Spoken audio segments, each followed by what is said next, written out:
जुमेरात मार्च 20 को अरमगान के वालिद कामरान असगर कुरैशी को गिरफ्तार कर लिया गया।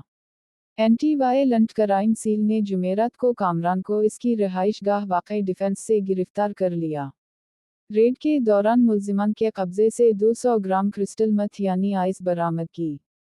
9 अहम एम पिस्टल, 2 मैगजीन और 10 राउंड एम्यूनिशन भी बरामद हुए। पुलिस ने कहा कामरान को मंशियात और बल्ला लाइसेंस के असलहा रखने के जुर्म पर गिरफ्तार किया गया है।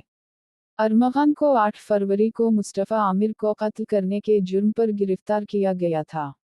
मुलजिम अरमगान और मकतूल मुस्तफ़ा आमिर दोनों वीड के घिनौने कारोबार में मुलव्वस थे।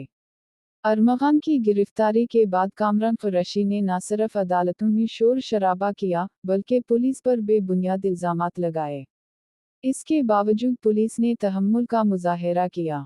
इस दौरान अरमगान ने अपने वालिद कामरान को बुरा भला कहना शुरू कर दिया और अपने एतराफ़ी बयान में भी अपने वालिद के खिलाफ इल्ज़ामात लगाए।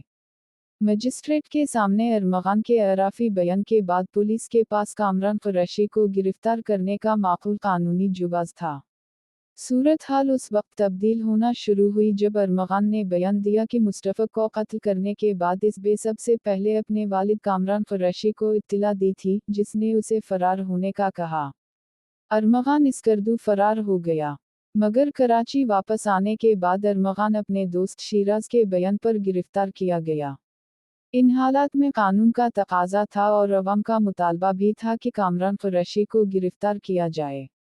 गिरफ्तारी के बाद कामरान कुरैशी ने अपने रवैये पर माफ़ी मांगी है, मगर अब देर हो चुकी है।